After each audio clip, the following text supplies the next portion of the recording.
जय हिंद दोस्तों यहाँ पे जो हम ये सेट कर रहे हैं ना, ये केवल सेट ही नहीं है। यहाँ पे मैं 50 मोस्ट इंपोर्टेंट वो क्वेश्चन आपको करा रहा हूँ जो आपके आर्मी नर्सिंग असिस्टेंट एग्जाम में पूछे जा चुके हैं। और यहाँ पे हर क्वेश्चन में मैं मोस्ट इंपोर्टेंट वो भी पॉइंट नोट कराऊंगा जो आपके एग्जाम में पूछे जा सकते हैं। तो आप ये सारे क्वेश्चन नोट तो करना ही करना, उसके साथ जो मैं आपको यहाँ पे इंपॉर्टेंट पॉइंट नोट करा वो भी नोट करना। आप जब भी पेपर देने जाएंगे ना, यहीं से आपको बिल्कुल क्वेश्चन आपको देखने को मिल जाएंगे। और किसी भी क्वेश्चन में अगर आपको कोई भी डाउट होता है हमें कमेंट बॉक्स में बता सकते हैं, उसका मैं सॉल्यूशन आपको बिल्कुल प्रोवाइड वहां पे करा दूंगा।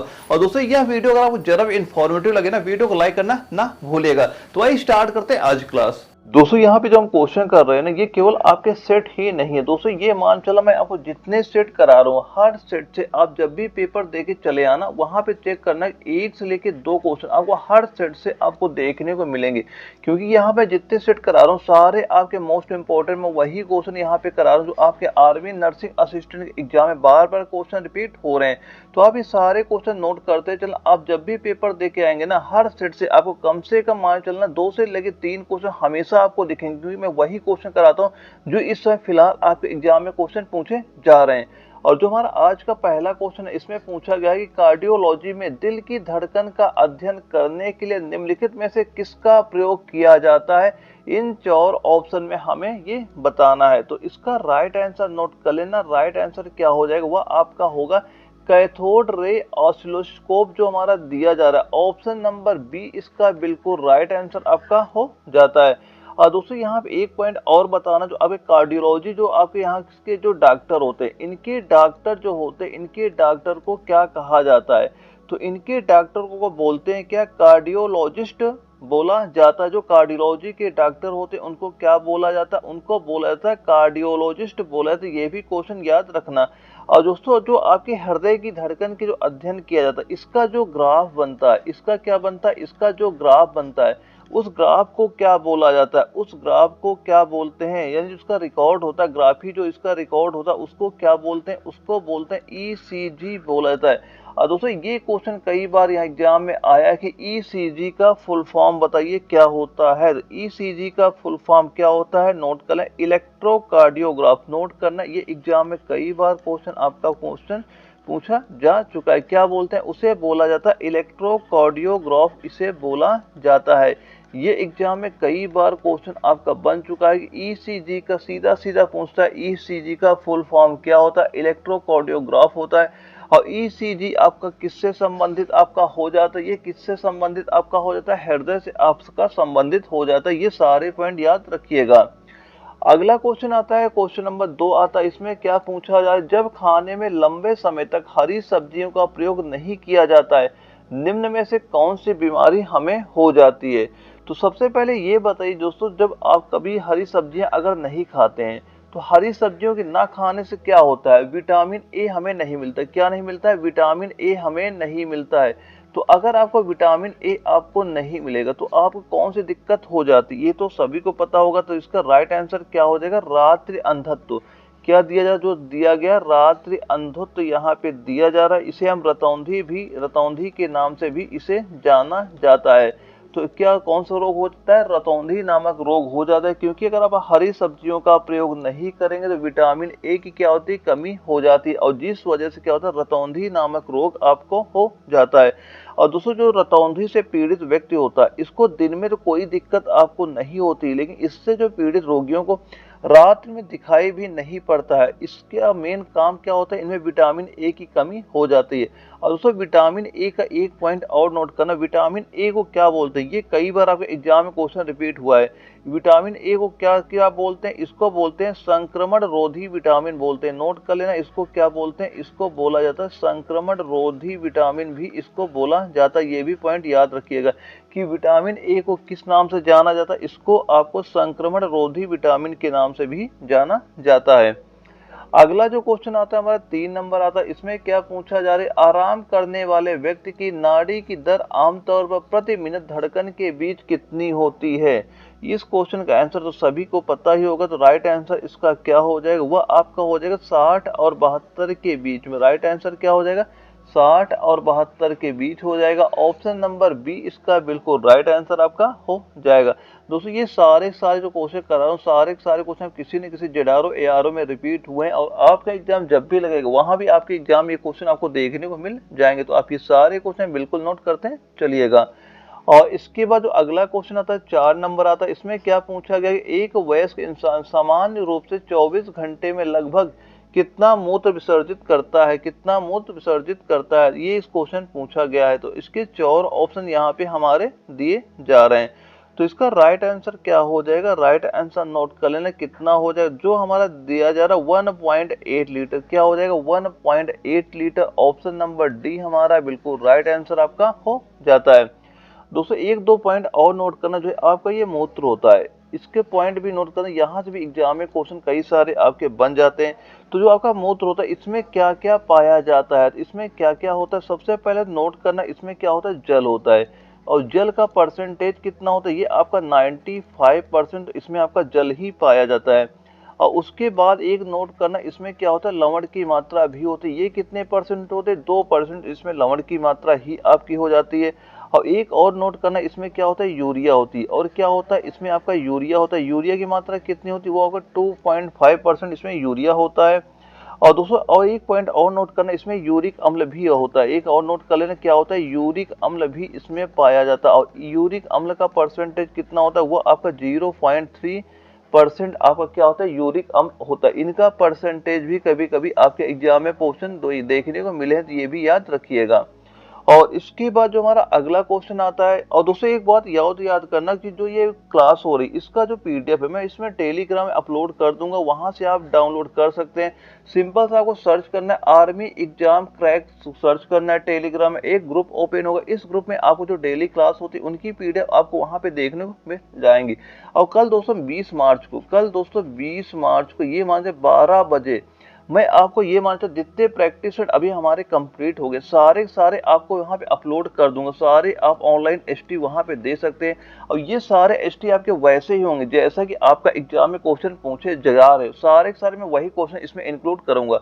तो ये एसटी देखना ना भूलिएगा। मैं कल 12 बजे सारे एसटी आपके अपलोड कर दूंगा जितने अभी कंप्लीट हो चुके हैं। और यहाँ पे मैं ये मान चलना है कि कम से कम 50 एसटी आपको अपलोड करूँ ताकि आपका प्रैक्टिस अच्छे से हो जाए और आपको ये आइडिया लगता जाए कैसे एग्जाम में क्वेश्चन पूछे जा रहे हैं। और दोस्तों जो भाई ये नोट्स ले रखे हैं ना, आप नोट्स तैयार करते चलना। और यहाँ भी जो हम प्रैक्टिस क्लास कर रहे हैं प्रैक्टिस करते चलना, बस आप ये नोट्स तैयार करके जाना। और जो प्रैक्टिस में क्वेश्चन यहाँ इंपॉर्टेंट पॉइंट भी नोट कराओ, ये नोट करा के चले जाना। और एग्जाम में आपको मैं 100% गारंटी लेके बता रहा हूँ कि 45 से ज्यादा क्वेश्चन आपको इसी में देखने को मिल जाएंगे।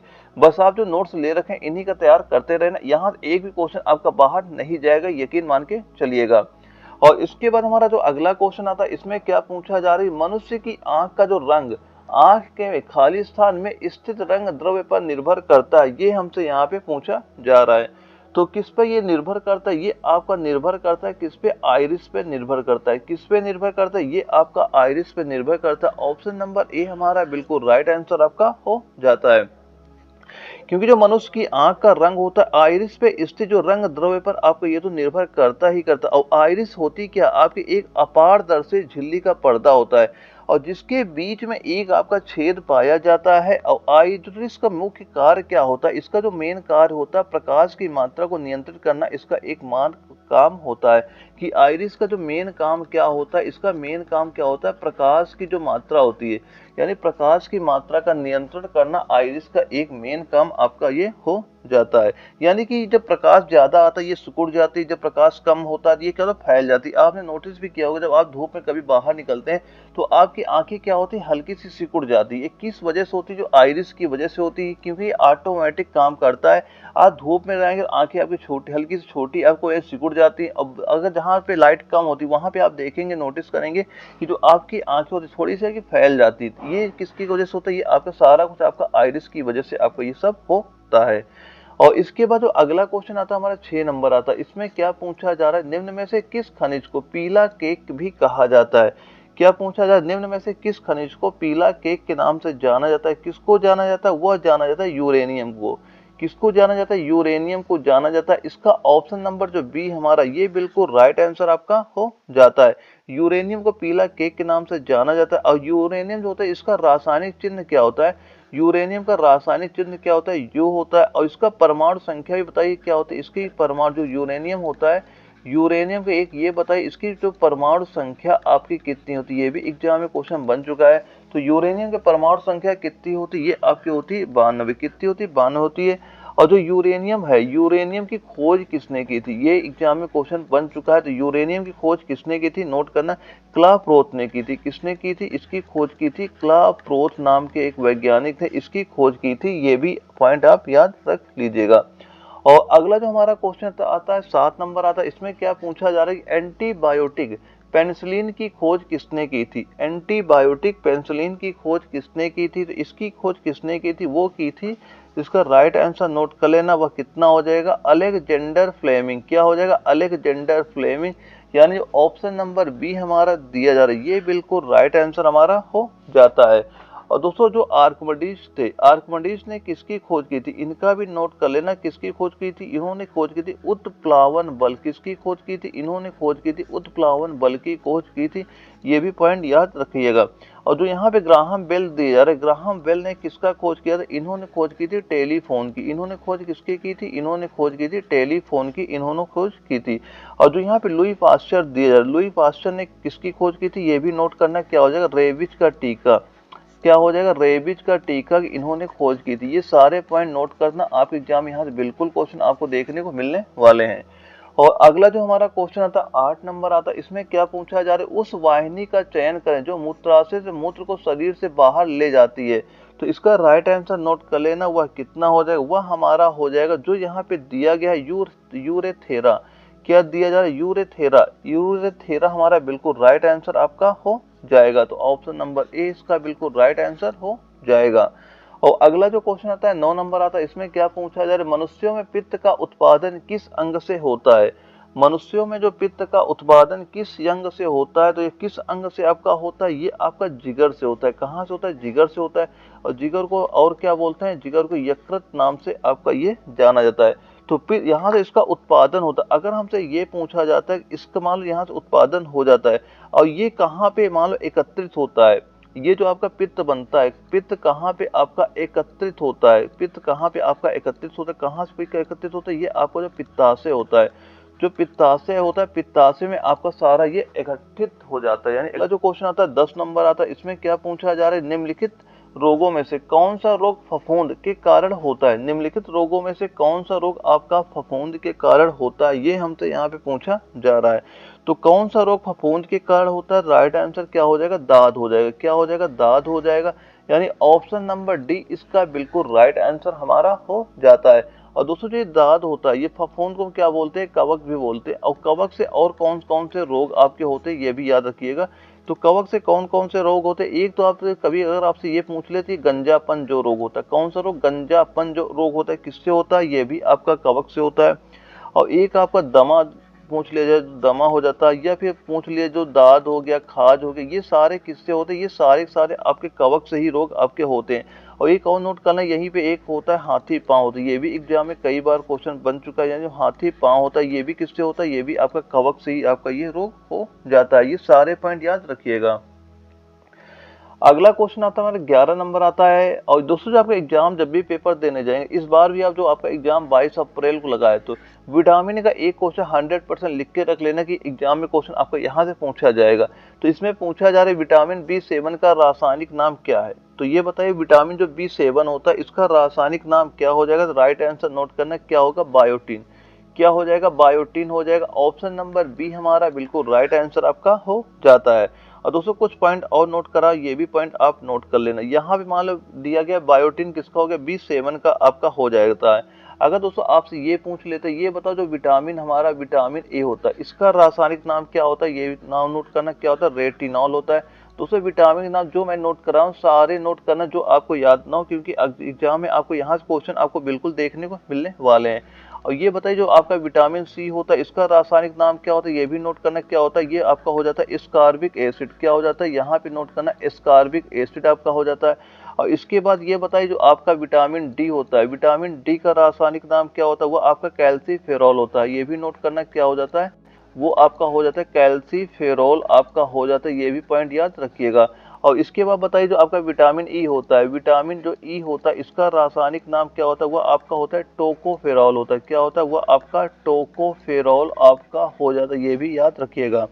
और एक ये बताइए जो आपका विटामिन के होता है, विटामिन के का रासायनिक नाम क्या होता है, फिलोक्विनोन होता है। ये भी नोट करना क्या होता है, वो आपका हो जाता है फिलोक्विनोन हो जाता है। क्या होता है, फिलोक्विनोन आपका हो जाता है। दोस्तों ये सारे मोस्ट इंपॉर्टेंट आपके ही हो जाते हैं। और दोस्तों कुछ और नोट करना, जैसे कि यहाँ पे विटामिन बी सेवन का दिया ही जा रहा है। अब इसके बाद ये बताइए जो आपका विटामिन बी वन होता है, एक ये बताइए जो आपका विटामिन बी वन होता है इसका रासायनिक नाम क्या होता है। तो इसका भी रासायनिक नाम नोट करने क्या होता है, थायमिन होता है। क्या होता है, ये आपका हो जाता है थायमिन आपका हो जाता है। और ये बताइए जो आपका विटामिन बी टू है, विटामिन बी टू का रासायनिक नाम क्या होता है, ये आपका राइबोफ्लेविन होता है। ये भी नोट करना क्या होता है, ये आपका हो जाता है राइबोफ्लेविन हो जाता है। राइबोफ्लेविन आपका हो जाता है कौन सा, जो विटामिन बी टू आपका हो जाता है। और वैसे ही आप जो बताइए विटामिन बी थ्री होता है इसका रासायनिक नाम क्या होता है, ये नोट करना नियासिन हो जाएगा। क्या हो जाएगा, नियासिन आपका विटामिन बी थ्री का रासायनिक नाम आपका हो जाता है। दोस्तों ये सारे जो मैं विटामिन के नोट कराई, यहाँ से इस बार आप एग्जाम देने जा रहे हैं, एक क्वेश्चन आपको यहाँ से कंफर्म मिलने वाला है। तो ये सारे विटामिन के नाम नोट करने ना, आप एग्जाम यहाँ बिल्कुल क्वेश्चन इस बार आपको देखने को मिलेगा।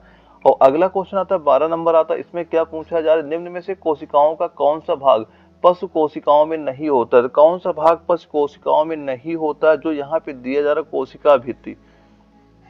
कोशिका भित्ति क्या होती है, पशुओं में नहीं होती। ऑप्शन नंबर सी हमारा बिल्कुल राइट आंसर आपका हो जाता है। अगला जो क्वेश्चन आता है 13 नंबर आता है, इसमें क्या पूछा जा रहा है, निम्न में से किस जाति में बाह्य निषेचन होता है। क्या पूछा जा रहा है, निम्न में से किस जाति में बाह्य निषेचन आपका होता है, और जिसके 4 ऑप्शन यहाँ पे दिए जा रहे हैं।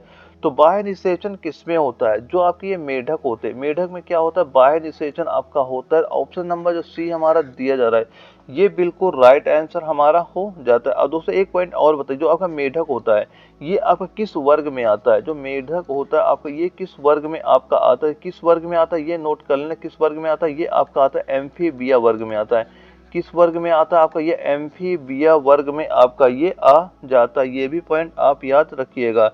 और दोस्तों कुछ पॉइंट और नोट करना, इसका जो वैज्ञानिक नाम होता है, जो मेढक होता है, मेढक का नोट करना जो वैज्ञानिक नाम, यानी जो मेढक होता है आपका इसका वैज्ञानिक नाम बताइए क्या होता है। वैज्ञानिक नाम क्या हो जाता है, वह नोट करना राना टिग्रीना। क्या होता है, राना टिग्रीना इसके वैज्ञानिक नाम आपका हो जाता है। मेढक का वैज्ञानिक नाम क्या हो जाता है, राना टिग्रीना, बिल्कुल राइट आंसर आपका हो जाता है। ये भी पॉइंट आप इसका याद रखिएगा। और इसके बाद जो हमारा अगला क्वेश्चन आता है 14 नंबर आता है, इसमें क्या पूछा जा रहा है, एड्स का विस्तृत रूप क्या है। यानी जो एड्स होता है इसका विस्तृत रूप क्या है, यानी इसका फुल फॉर्म हमसे पूछा गया। तो इसका फुल फॉर्म क्या होता है, वह आपका होता है एक्वायर्ड इम्यूनो डिफिशियंसी सिंड्रोम आपका हो जाता है।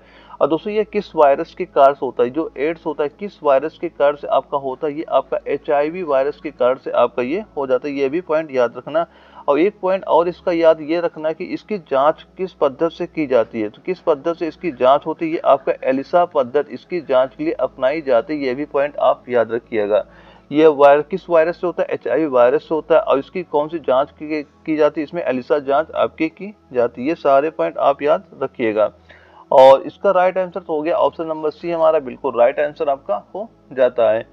और इसके बाद जो अगला क्वेश्चन आता है 15 नंबर आता है, इसमें पूछा जा रहा है कौन सा रक्त वर्ग हर रक्त वर्ग वाले मनुष्य को दिया जा सकता है, ये हमसे यहाँ पे पूछा जा रहा है।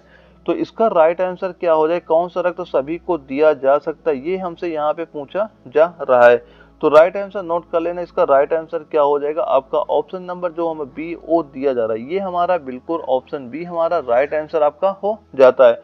और दोस्तों यहाँ पे एग्जाम में कम से कम आपके 3 क्वेश्चन ऐसे हैं जो यहाँ से आपके पूछे गए हैं आपके एग्जाम में। तो सबसे पहले ये बताइए जो आपका ब्लड ग्रुप होता है, सबसे पहले ये बताइए जो आपका ये ब्लड ग्रुप होता है इसकी खोज किसने की थी। तो ब्लड ग्रुप की खोज किसने की थी, तो इसका राइट आंसर नोट कर लें, क्या हो जाए कार्ल लैंडस्टीनर। क्या हो जाए, कार्ल लैंडस्टीनर ने इसकी खोज की थी। किसने खोज की थी, कार्ल लैंडस्टीनर ने इसकी खोज की थी। और एक बात ये याद करना, इन्होंने जो ब्लड ग्रुप खोजे थे केवल इन्होंने 3 ही खोजे थे। एक खोजा था इन्होंने, एक बी खोजा था, एक ओ खोजा था। अगर आपके एग्जाम में कभी ये पूछ लेता कि ये बताइए जो AB का होता है, जो AB एक ब्लड ग्रुप होता है, AB होता है, इसका पता किसने लगाया था। तो AB जो ब्लड ग्रुप था इसका पता किसने लगाया था, इसका पता लगाया था डी क्रिस्टलो ने। किसने पता लगाया था ये भी नोट कर लेना, ये भी एग्जाम में क्वेश्चन बन चुका है कि जो AB ब्लड ग्रुप है इसका पता किसने नोट कराया था, ये नोट करना, क्या हो जाएगा, डी क्रिस्टिलो हो जाएगा, क्या हो जाएगा, डी क्रिस्टिलो हो जाएगा, ये भी याद रखना, ये भी एग्जाम में क्वेश्चन आपका पूछा जा चुका है।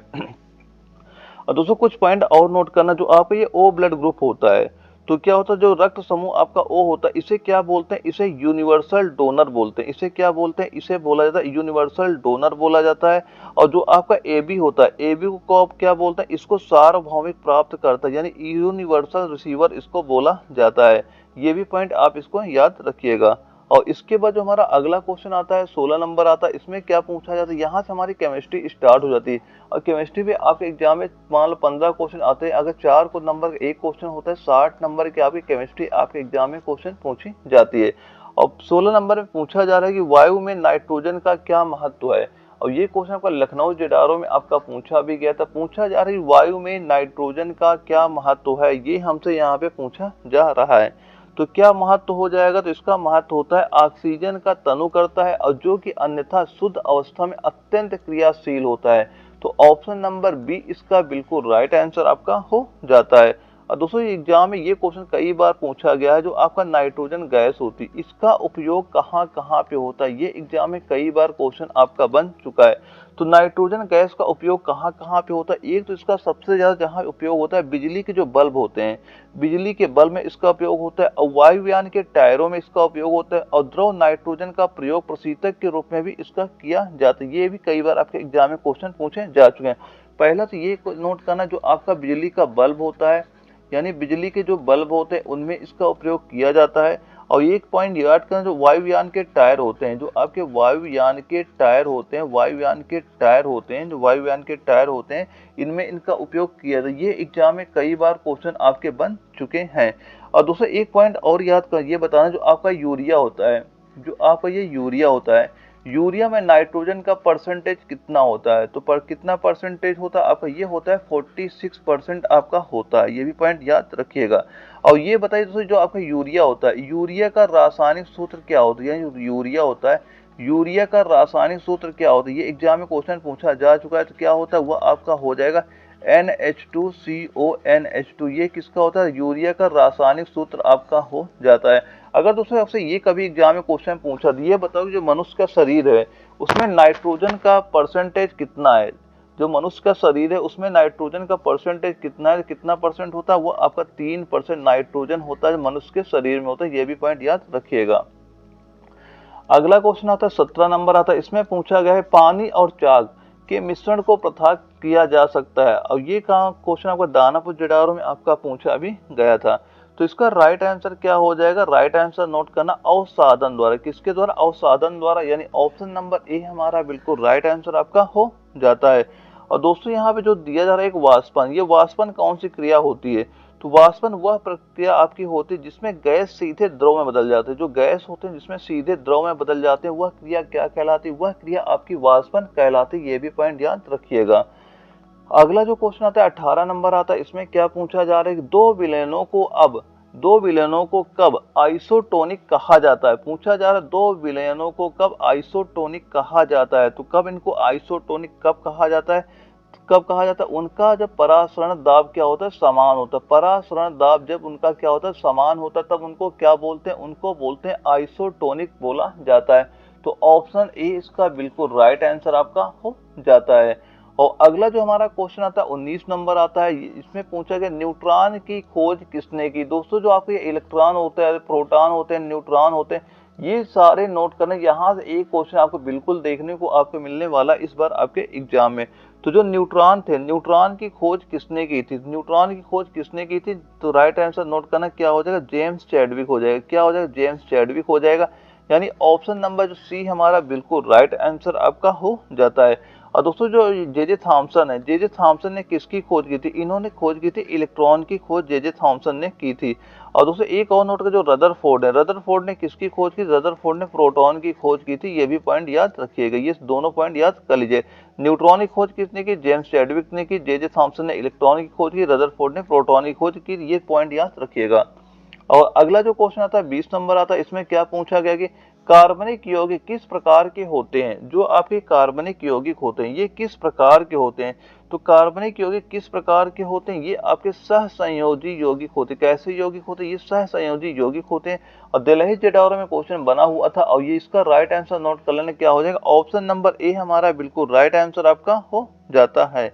और अगला जो हमारा क्वेश्चन आता है 21 नंबर आता है, इसमें पूछा जा रहा है कि निम्नलिखित में से कौन सा धातु नाइट्रोजन में जलती है? निम्नलिखित में से कौन सी धातु आपकी नाइट्रोजन में जलती है? ये यहाँ पे पूछा जा रहा है। तो कौन सी धातु आपकी नाइट्रोजन में जलती है? तो राइट आंसर क्या हो जाएगा? वह आपका हो जाएगा मैग्नीशियम। कौन सा हो जाएगा? मैग्नीशियम हो जाएगा। ऑप्शन नंबर सी इसका बिल्कुल राइट आंसर आपका हो जाता है।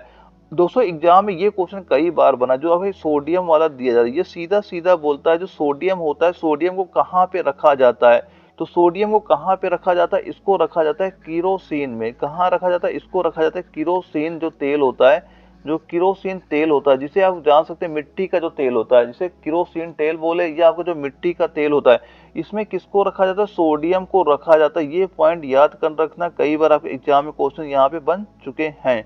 और इसके बाद जो अगला क्वेश्चन हमारा आता है 22 नंबर आता है, इसमें पूछा गया कि आवर्त के तत्व व्यवस्थित हैं, यानी जो आवर्त के तत्व हैं ये व्यवस्थित हैं, ये यहाँ पे पूछा जा रहा है। और जयपुर जडारो में ये क्वेश्चन बन चुका है। तो इसका राइट आंसर क्या हो जाएगा? वह आपका हो जाएगा नाभिक पर बढ़ते आवेश के क्रम में। कैसे क्रम में? नाभिक के बढ़ते आवेश के क्रम में, यानी ऑप्शन नंबर सी इसका बिल्कुल राइट आंसर आपका हो जाता है। अगला क्वेश्चन है 23 नंबर, इसमें पूछा जा रहा है ठोस आयोडीन का रंग कैसा होता है? क्वेश्चन में पूछ रहा है कि जो ठोस आयोडीन है इसका रंग कैसा होता है? तो इसका रंग कैसा होता है? वह आपका होता है बैंगनी भूरे रंग से थोड़ा काला, बैंगनी भूरे से थोड़ा काला होता है ठोस आयोडीन का रंग आपका होता है। ऑप्शन सी इसका बिल्कुल राइट आंसर आपका हो जाता है। और दोस्तों एक पॉइंट ये बताइए, जो आयोडीन होता है कि आयोडीन युक्त नमक नहीं खाने से कौन सा रोग हो जाता है? कि अगर आप आयोडीन युक्त नमक नहीं खाते हैं, यानी कि आयोडीन की मान लो कमी हो जाती है, तो कौन सा रोग हो जाता है? तो कौन सा रोग होता है? वो आपका घेंघा रोग होता है। कौन सा रोग होता है? इसका राइट आंसर नोट कर लेना, क्या हो जाएगा? जो घेंघा रोग आपका होता है, कौन सा हो जाएगा? घेंघा रोग नोट कर लेना। कौन सा रोग होता है? घेंघा रोग आपका हो जाता है। और दोस्तों एक पॉइंट और नोट करना, जो नमक में हो आयोडीन होती है, जो आप ये नोट करना, जो आपका नमक होता है और नमक में जो आपकी आयोडीन होती है, जो नमक में आपकी आयोडीन होती है, जो नमक में आयोडीन होती है, यह किस रूप में आपकी मिलती है? तो ये किस रूप में मिलती है? नमक होता है, नमक में आयोडीन किस रूप में मिलती है? ये आपका नोट करना किस रूप में होती है? ये आपकी होती है पोटेशियम आयोडेट। नोट करना, ये एग्जाम में क्वेश्चन बन चुका है। किस रूप में होती है? ये आपकी होती है पोटेशियम आयोडाइड के रूप में। किस रूप में होती है? पोटेशियम आयोडाइड, पोटेशियम आयोडाइड के रूप में होती है। यानी कि जो नमक होता है, नमक में जो आयोडीन होती है किस रूप में होती है? ये आपकी पोटेशियम आयोडाइड के रूप में होती है। ये पॉइंट याद रखिएगा। और इसके बाद जो अगला क्वेश्चन आता है 24 नंबर आता है, इसमें पूछा गया है नाभिकीय रिएक्टर में भारी जल का प्रयोग किस रूप में होता है? इसका आंसर सभी को पता ही होगा, किस रूप में होता है? ये आपको होता है मंदक के रूप में होता है। और इसका जो DTO होता है, इसको अर्धसूत्र कई बार पूछा जाता है, सीधा सीधा लिखता है वहां पे कि भारी जल का रासायनिक सूत्र क्या होता है? सीधा सीधा ऑप्शन दिए जाएंगे, वहां पे जो हमारा आंसर राइट होगा DTO हो जाएगा, जो यहाँ पे दिया जा रहा है। ये एग्जाम में कई बार क्वेश्चन आपका पूछा जा चुका है, भारी जल वाला। और जो अगला हमारा क्वेश्चन आता है 25 नंबर आता है, इसमें क्या पूछा जा रहा है कि इसमें हम सबसे साफ साफ क्वेश्चन जो दिया जा रहा है, इसमें पूछा जा रहा है जो हमारा रेडियम हो गया और जो पोलोनियम हो गया, इनकी खोज किसने की थी? तो रेडियम और पोलोनियम की खोज किसने की थी? तो सबसे पहले नोट करना, जो आपका ये इस पर राइट आंसर नोट कर लेना, इसका राइट आंसर नोट कर लेना मैडम क्यूरी। क्या हो जाएगा? मैडम क्यूरी हो जाएगा, यानी ऑप्शन ए हमारा बिल्कुल राइट आंसर आपका हो जाता है। दोस्तों जो आपका ये पोलोनियम दिया जा रहा है, सबसे पहले ये बताइए पोलोनियम की खोज कब हुई थी? इसकी खोज आपकी हुई थी 1898 में, इसकी खोज की हुई थी। और खोज किसने की थी? इसकी खोज की थी मैडम, एक तो हो जाएंगी जो मैडम क्यूरी यहाँ पे दिया जा रहा है, एक तो यही हो जाएंगी, कौन हो जाएंगी? मैडम क्यूरी हो जाएंगी। और एक कौन हो जाएंगे? एक और हो जाएंगे, इनके पति थे, पति का नाम क्या था? पति का नाम था इनके पेरी क्यूरी, इनके पति का नाम था। इन दोनों ने मिलकर आपका जो आपका पोलोनियम था, पोलोनियम की खोज कब की थी? 1898 में इसकी खोज की गई थी। और इसके बाद जो आपका आता है, क्या आता है? रेडियम आता है। रेडियम की खोज किसने की थी? ये भी खोज की थी मैडम क्यूरी ने, इसकी खोज आपकी की थी। ये भी पॉइंट याद रखिएगा। और दोस्तों यहाँ जो बैक्वेरल दिया जा रहा है, ये बैक्वेरल नाम के जो वैज्ञानिक थे, इन्होंने किसकी खोज की थी? तो इन्होंने किसकी खोज की थी, ये भी नोट करना, ये भी एग्जाम में क्वेश्चन बन चुका है। किसकी खोज की थी, रेडियो सक्रियता की खोज इन्होंने की थी। किसकी खोज की थी, इन्होंने खोज की थी रेडियो सक्रियता की खोज इन्होंने की थी। और दो ये रदरफोर्ड है, रदरफोर्ड ने किसकी खोज की थी, तो इन्होंने एक जो अल्फा कण होता है और एक जो बीटा कण होता है, इनका क्या किया था, इनका नाम दिया था। अल्फा और बीटा कणों को क्या दिया था, इनका नाम दिया था, रदरफोर्ड ने नाम दिया था। ये भी पॉइंट याद रखिएगा। और अगला जो क्वेश्चन हमारा आता है 26 नंबर आता है, इसमें क्या पूछा जा रहा है, बैटरियों में इस्तेमाल होने वाला अम्ल कौन सा होता है। तो कौन सा अम्ल इसमें यूज किया जाता है, तो राइट आंसर क्या हो जाएगा, वह आपका हो जाएगा सल्फ्यूरिक अम्ल। कौन सा हो जाएगा, सल्फ्यूरिक अम्ल आपका हो जाएगा। यानी जो H2SO4 होता है, ये हमारा बिल्कुल राइट आंसर आपका ऑप्शन नंबर सी हमारा बिल्कुल राइट आंसर आपका हो जाता है। और दोस्तों एक पॉइंट और नोट कर, जो एसिटिक अम्ल होता है, ये एग्जाम में कई बार क्वेश्चन बन चुका है। जो एसिटिक अम्ल होता है, ये आपका किस में पाया जाता है, ये किस में पाया जाता है, ये आपका सिरका में पाया जाता है। किस में पाया जाता है, सिरका में आपका एसिटिक अम्ल आपका पाया जाता है। ये भी पॉइंट याद रखिएगा।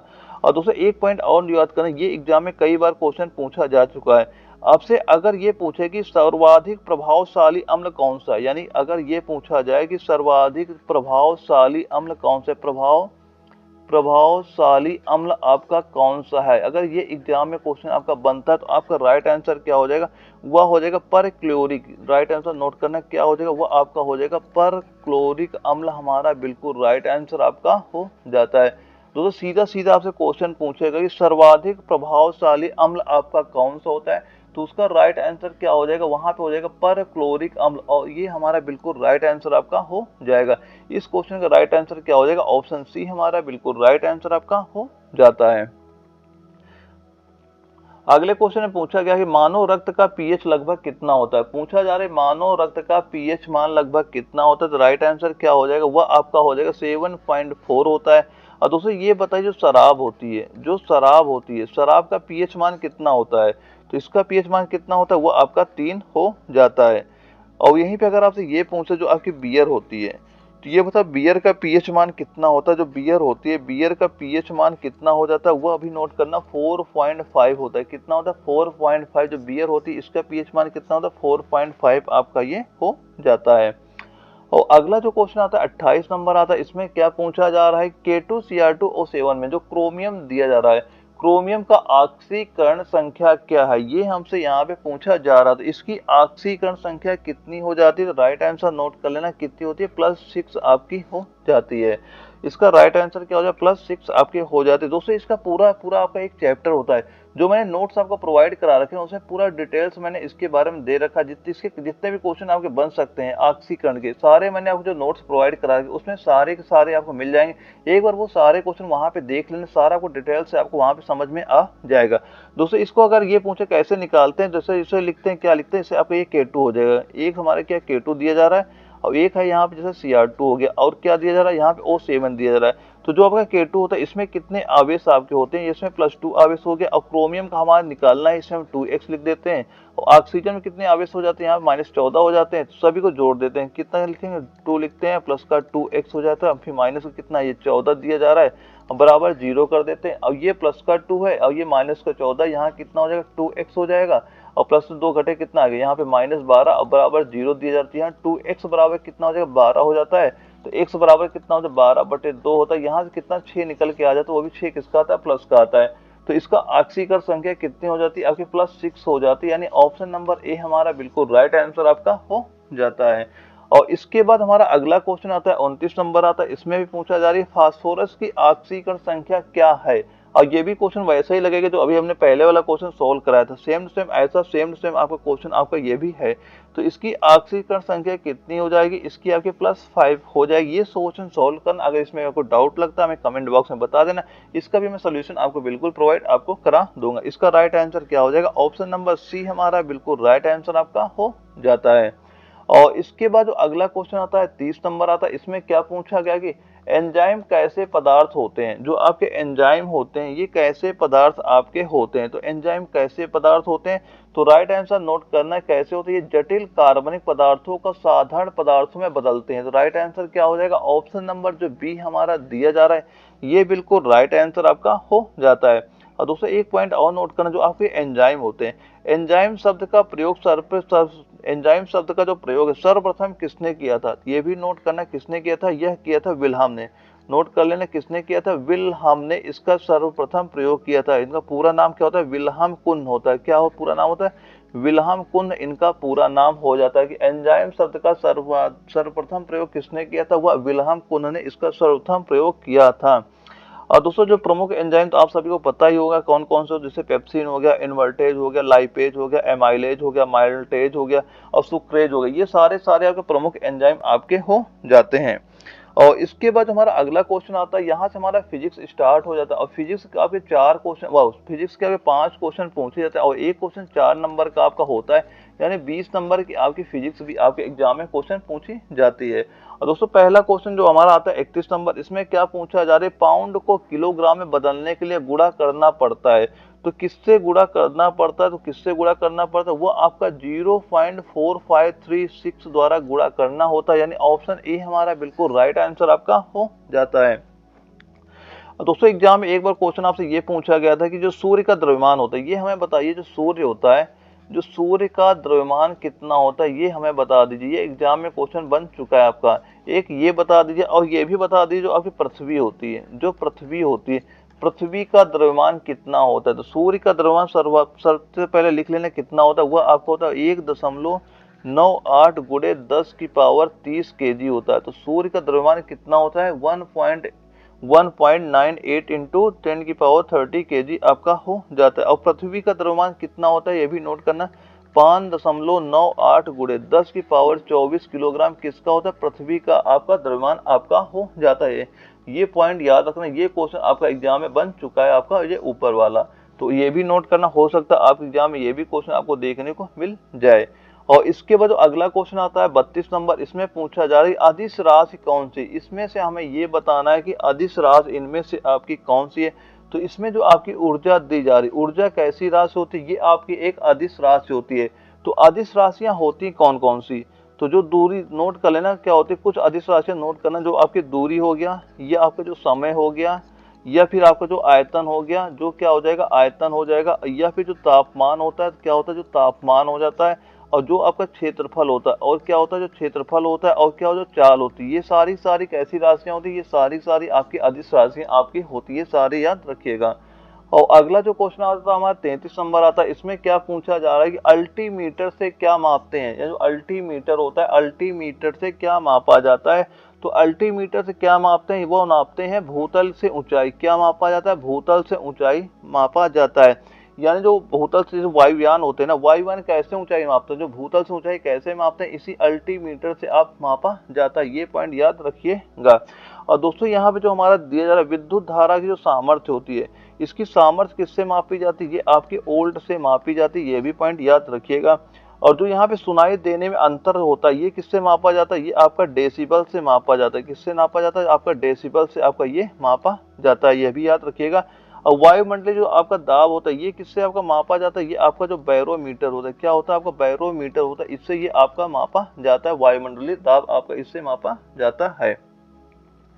अगला क्वेश्चन आता है 34 नंबर आता है, इसमें पूछा जा रहा है एक लड़का रेल में यात्रा करते हुए एक गेंद v चाल से बाहर फेंकता है, तो पृथ्वी सतह पर खड़े व्यक्ति को सापेक्ष की चाल कैसी लगेगी। तो कैसी लगेगी, राइट आंसर नोट करना क्या होगा, v से अधिक होगी। और किस वजह से होगी, सबसे पहले जो आपका जो बाल होता है, यानी जो गेंद होती है, जो गेंद होता है गेंद, इसका जो वेग हो जाता है। और इसके बाद साथ साथ जो आपकी ट्रेन होती है, और ट्रेन का भी वेग, यहाँ पे दोनों का वेग काउंट हो जाता है। इस वजह से क्या होता है, उसका जो वेग होता है अधिक हमें महसूस होता है। तो राइट आंसर क्या हो जाएगा, ऑप्शन नंबर बी हमारा बिल्कुल राइट आंसर आपका हो जाता है। हो अगला हमारा क्वेश्चन आता है 35 नंबर आता है, इसमें क्या पूछा जा रहा है, बल युग्म का उदाहरण क्या है। बल युग्म का उदाहरण क्या है, ये हमसे यहाँ पे पूछा जा रहा है। तो बल युग्म का उदाहरण क्या दिया जाए, पहले नल खोलना बिल्कुल होता है, ढक्कन खोलना ये भी होता है, गाड़ी का स्टीयरिंग घुमाना ये भी होता है। तो जो ऑप्शन नंबर डी हमारा दिया जा रहा है सभी वाला, ये बिल्कुल राइट आंसर हमारा हो जाता है। और दोस्तों इसके बाद क्या होगा, यहाँ से हमारा जीके स्टार्ट हो जाता है। और जीके के आपके टोटल 10 क्वेश्चन आपके एग्जाम में, जीके का टोटल 10 क्वेश्चन आपके एग्जाम में पूछे जाते हैं। 4 नंबर का एक क्वेश्चन होता है, 40 नंबर की आपकी जीके आपकी पूछी जाती है। और जो हमारा पहला क्वेश्चन 36 नंबर, इसमें पूछा जा रहा है कालिदास की मालविकाग्नि मित्रम का नायक अग्निमित्र का पुत्र कौन था? यहाँ खालिस्तान पूछना जा रहा है का पुत्र कौन था, तो इसके पुत्र का नाम क्या हो जाएगा? वह हो जाएगा पुष्पमित्र। क्या हो जाएगा? पुष्पमित्र हो जाएगा।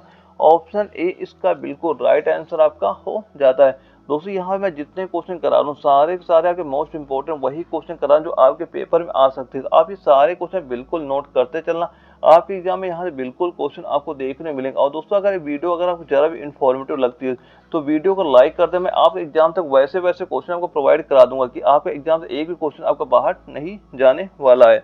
और इसके बाद हमारा अगला क्वेश्चन आता है 37 नंबर आता है। इसमें क्या पूछा जा रहा है? मौर्य राजवंश की स्थापना मगध में हुई थी जो वर्तमान में खालिस्तान के नाम से जाना जाता है। और ये दानापुर जडारो में क्वेश्चन आपका पूछा भी जा चुका है और जिसके 4 ऑप्शन यहाँ पे हमारे दिए जा रहे हैं।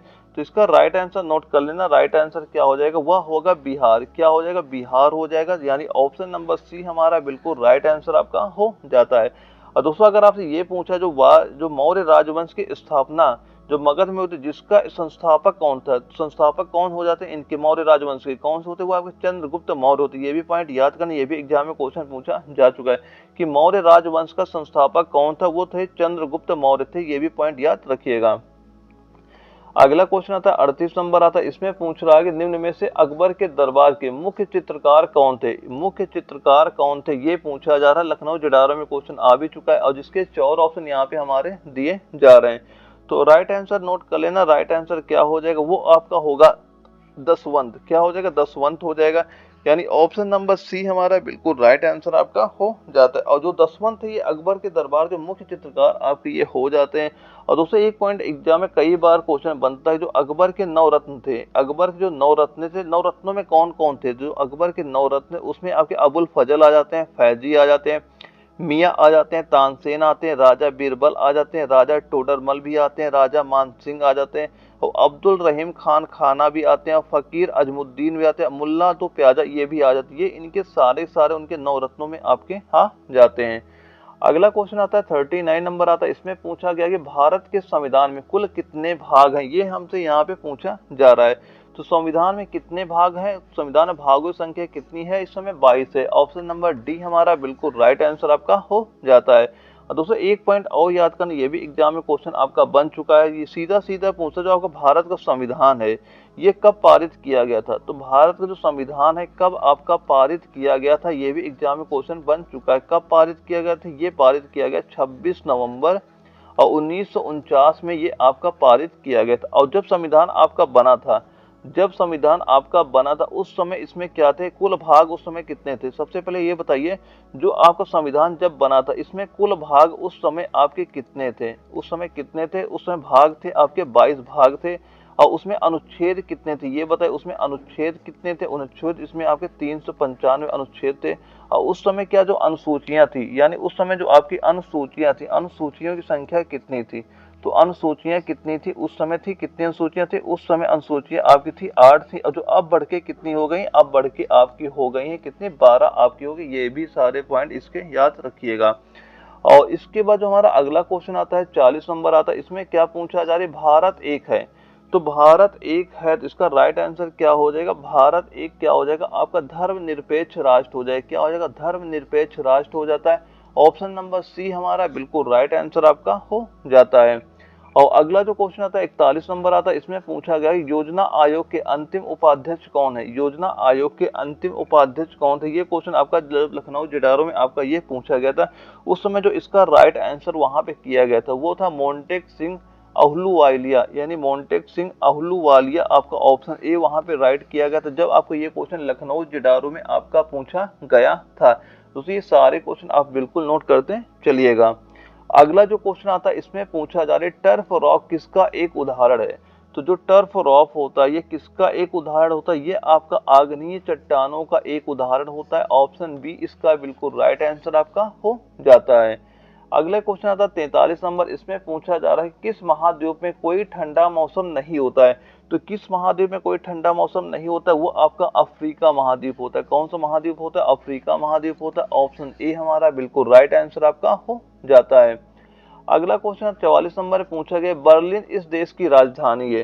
तो बर्लिन जो आपकी है किस देश की राजधानी हो जाती है, ये आपकी जर्मनी की राजधानी आपकी हो जाती है। ऑप्शन डी हमारा बिल्कुल राइट आंसर आपका हो जाता है।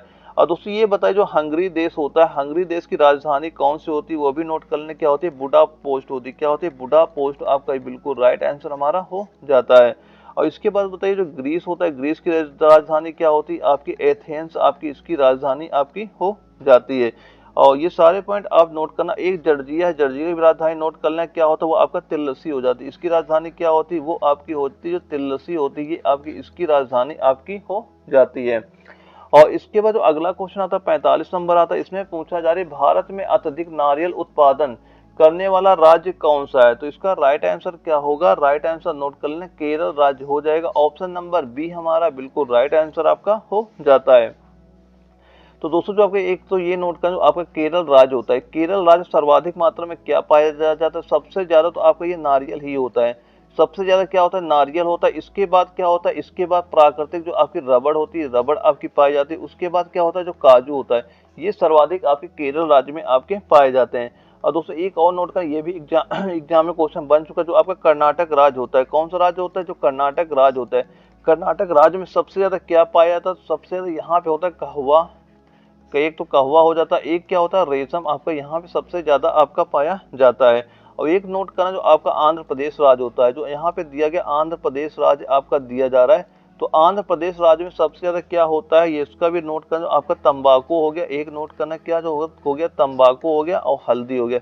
ये सबसे ज्यादा कहाँ पे पाए जाते हैं, आपके आंध्र प्रदेश राज्य में आपके ये पाए जाते हैं।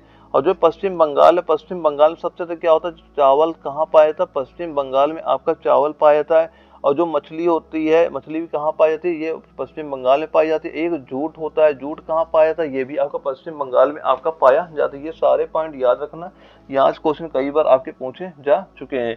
और दोस्तों इसके बाद हमारा मैथ स्टार्ट हो जाता है। मैथ आपका बिल्कुल नॉर्मल से आते हैं, मैथ इतनी टफ आपकी नहीं आती है। और जैसे आपका 46 नंबर में क्या पूछा जा रहा है, राम और श्याम की उम्र का सापेक्ष अनुपात 4:5 है। हम ये मान लेते हैं, एक तो हो गया राम की आयु मान लेते हैं 4x हो गई, और जो यहाँ पे दिया जा रहा है श्याम, और श्याम की आयु हमने मान ली 5x हो जाएगी।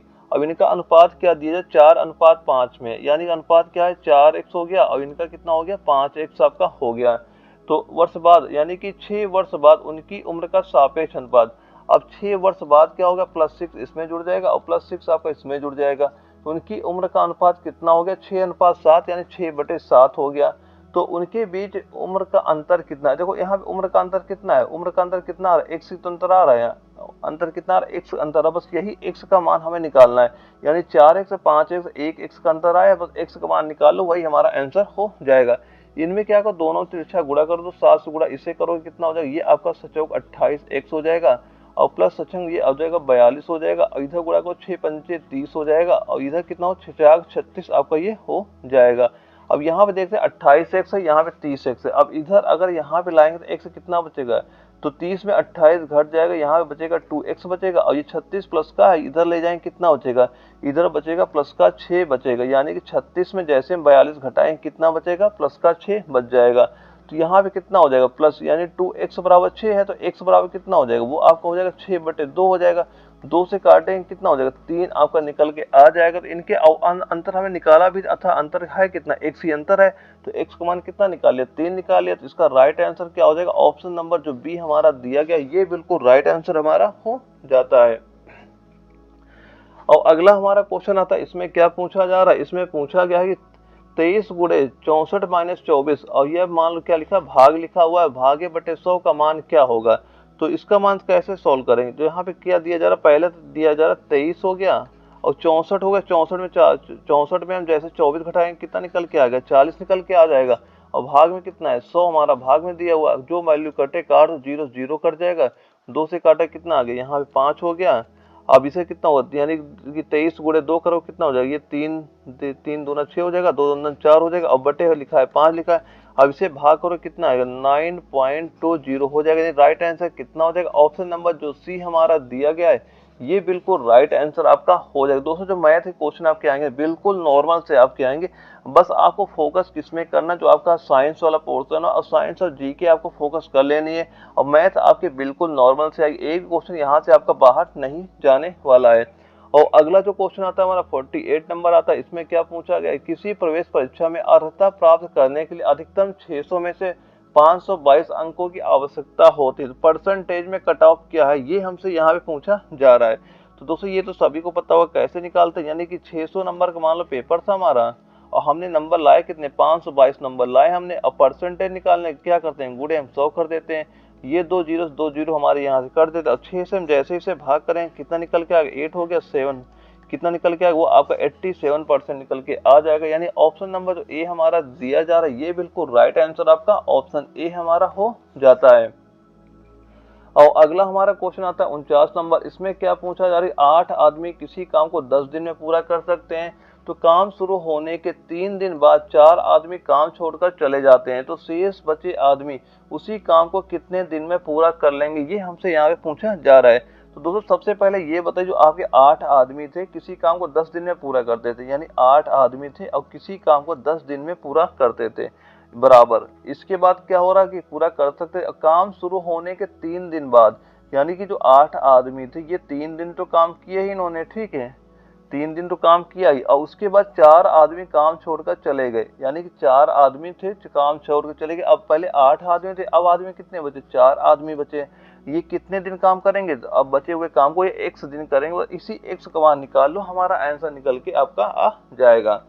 अब जैसे 8 गुणे 10 करते हैं कितना हो गया, 80 हो गया, और इधर कितना हो जाएगा, 8 से 24 हो जाएगा, और इधर कितना है 4x हो जाएगा, तो ये 24 आपका इधर आएगा, यानी 80 में 80 माइनस 24 कर दें, कितना यहाँ पे 80 लिखा हुआ, 80 में 24 क्या करेंगे घटा देंगे, तो 10 में 4 घटेगा कितना आएगा, वो आ जाएगा आपका 6 आ गया, 10 में 4 घटा 6 हुआ, यहाँ 7 हुआ, 7 में 2 घटा कितना आ गया 5 हो गया, और इधर कितना है आपका 4x यहाँ पे दिया ही हुआ है, तो x का मान कितना हो जाएगा, वो आपका हो जाएगा 56/4 हो जाएगा, 4 से भाग करो, 4 1 के 4, 4 6 16, तो बचे हुए काम को कितने दिन में पूरा करेंगे, वो 14 दिन में बचे हुए काम को पूरा करेंगे, यानी ऑप्शन नंबर बी हमारा बिल्कुल राइट आंसर आपका हो जाता है। और इसके बाद जो हमारा अगला क्वेश्चन आता है, इसमें पूछा क्या जा रहा है कि एक वृत्त का व्यास 49 मीटर है, तो इसकी परिधि कितनी होगी। और दोस्तों यह वीडियो अगर आपको जरा भी इन्फॉर्मेटिव लगती है दोस्तों वीडियो को लाइक कर दें, ताकि मैं आप एग्जाम तो मैं वैसे वैसे आपको क्वेश्चन करा दूंगा, आपका एक भी क्वेश्चन बाहर नहीं जाएगा, बस मैं जितने प्रैक्टिस सेट आपको करा रहा हूँ सारे प्रैक्टिस सेट करते चलना, और इनके जो मेन पॉइंट भी नोट कराता है, पॉइंट भी नोट करते चलना, आपके एग्जाम में यहाँ बिल्कुल कोई क्वेश्चन आपको बाहर नहीं जाने वाला है। तो इसमें दोस्तों पूछा क्या जा रहा है, एक वृत्त का व्यास 49 मीटर, तो व्यास बराबर दोस्तों क्या दिया जा रहा है, व्यास बराबर अगर आपका 49 मीटर है, तो ये बताइए इसका जो त्रिज्या क्या हो जाएगी, व्यास, तो इसकी त्रिज्या क्या होती है, व्यास की आधी होती है, यानी 49 बटे आपकी 2 हो जाती है। अब पूछा क्या जा रहा है, उसकी परिधि बताइए, तो जो वृत्त होता है तो वृत्त की जो परिधि होती है, वृत्त की परिधि बराबर क्या होती है, वो आपकी होती है 2 पाई r आपकी हो जाती है। तो यहाँ पे जो r का मान 2 पाई r का मान दिए, सारे मान रख देंगे, यहाँ 2 गुणे होगा, पाई का मान हमारा 22/7 हो जाएगा, और यहाँ पे r का मान कितना निकाला हमने 49/2 निकाला ही, यहाँ पे 7 से काटो इसे कितना 7 से 49 हो जाएगा, 2 से इसे काटें कितना हो जाएगा 11 हो जाएगा, गेर तो ना ये हो गया हमारा 22 हो गया, 22 गुणे 7 करें कितना निकल के 154 निकल के आपका आ जाएगा, यानी 154 मीटर ऑप्शन नंबर जो बी हमारा दिया जा रहा है ये बिल्कुल राइट आंसर हमारा हो जाएगा। दोस्तों मैं जितने भी सेट करा रहा हूँ सारे सेट आप सॉल्व करते चला, आपके एग्जाम में यही सारे क्वेश्चन आपको देखने को मिल जाएंगे। और दोस्तों ये वीडियो अगर इन्फॉर्मेटिव लगे तो वीडियो को लाइक करना ना भूलेगा। ओके दोस्तों मिलते हैं अगले वीडियो में, तब तक के लिए जय हिंद।